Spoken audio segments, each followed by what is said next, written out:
No domingo passado, ao participar de uma live semanal do deputado federal Tenente Coronel Zuco, aqui do Rio Grande do Sul, o deputado abriu uma discussão para avaliarmos as semelhanças e as diferenças entre o que foi o governo Bolsonaro e o que poderá ser o governo de Javier Milei, o presidente que assumirá amanhã, domingo, o comando da Argentina. Bom, ambos são políticos de características outsiders pela direita, conservadores nos costumes, nos chamados valores sociais, e liberal na condução do governo e da economia.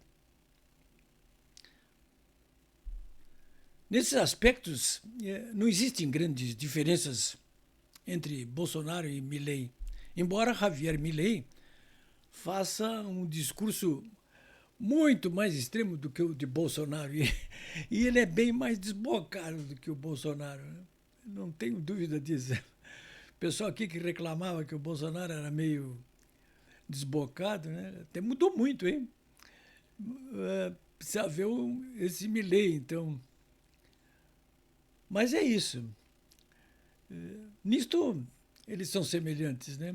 Mas existem diferenças em relação aos cenários, aí sim, sobre os quais trabalhou Bolsonaro e vai trabalhar Milei. Existem muitas diferenças sobre os cenários internos de cada um dos dois países. Bom, para resumir, assim, vou dar para vocês alguns dados que eu considero importantes, né, entre Brasil e Argentina. A Argentina não é um país eco, não, né? Muito pelo contrário, é um país de quase 50 milhões de habitantes.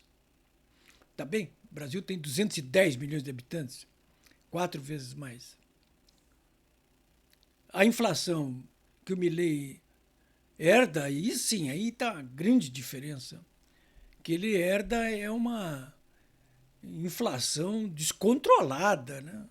No acumulado do ano já está em 142%. O pessoal mais jovem aí nem se lembra do que aconteceu antes do Plano Real, no governo Itamar Franco, né? Mas, olha, quem viveu inflação descontrolada sabe o que significa inflação de 3 dígitos com viés de alta. Bom, o Bolsonaro pegou uma inflação controlada. O PIB, crescimento do produto interno bruto que o Milei está herdando é parecido com aquele que o Bolsonaro herdou. 1,7% no ano passado para o Milei agora, e o Bolsonaro pegou 1,3% no ano anterior, em 2018, né? Crescimento de 1,3%. Bom, eu ouvi as declarações do Bolsonaro e do Milei ontem, sexta-feira, que foi dia 8, ouvi a declaração de ambos ao final do encontro que eles tiveram em Buenos Aires. Um encontro mais aberto do que qualquer outra coisa que eu vi até agora, né? Mas, enfim, mas de qualquer maneira, como estava muito aberto ali, eles não avançaram o sinal e foram muito prudentes, a não ser pelo grito do Milei, né, já que o caracteriza, né, es pela libertad, carajo, entoada a plenos pulmões por Milei e pelo filho do Bolsonaro, Eduardo, né? Bom, então quais são as diferenças que eu percebo como sendo as mais importantes? Eu quero ficar no aspecto econômico, né? Não quero e social e político, mas eu não quero entrar na questão geopolítica, né? Ou seja, gostaria de sim falar com vocês aqui agora também sobre essas diferenças geopolíticas aqui, porque é importante. O presidente do Brasil, por exemplo, Lula da Silva, não está indo para a Argentina, né? É a primeira vez que um presidente da Argentina assume e um presidente do Brasil não vai à posse. Eles não se bicam.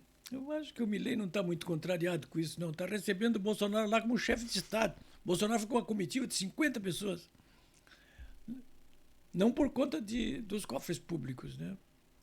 Bom, mas eu quero focar aqui para vocês os aspectos, então, para falar sobre as diferenças nos aspectos econômicos, sociais e políticos, mas principalmente econômicos.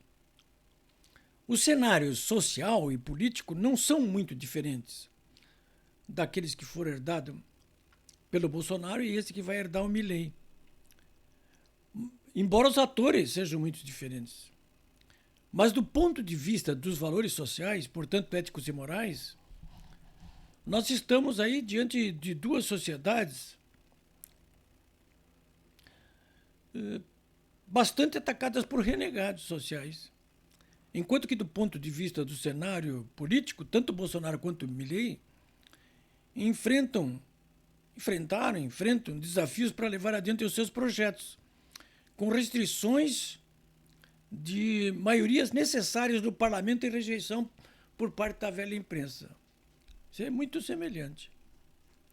Nesse aspecto, no entanto, o Milei leva uma vantagem sobre o Bolsonaro.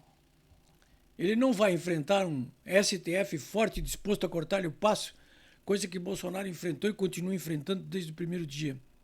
Bom, mas vamos à economia então.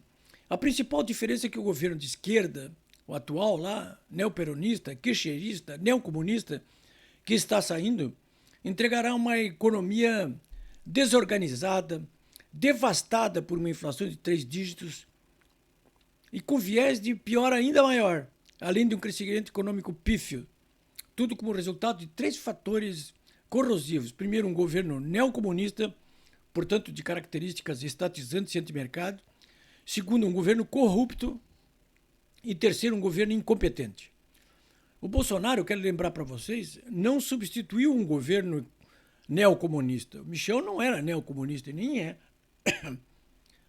Não substituiu um governo flagrantemente corrupto. Tinha bastante corrupção, mas não era flagrantemente corrupto como foi os governos da Dilma e do Lula. E por último, o governo do Michel Temer não foi incompetente. Incompetentes foram os governos anteriores, dos 13 anos do Lula e da Dilma.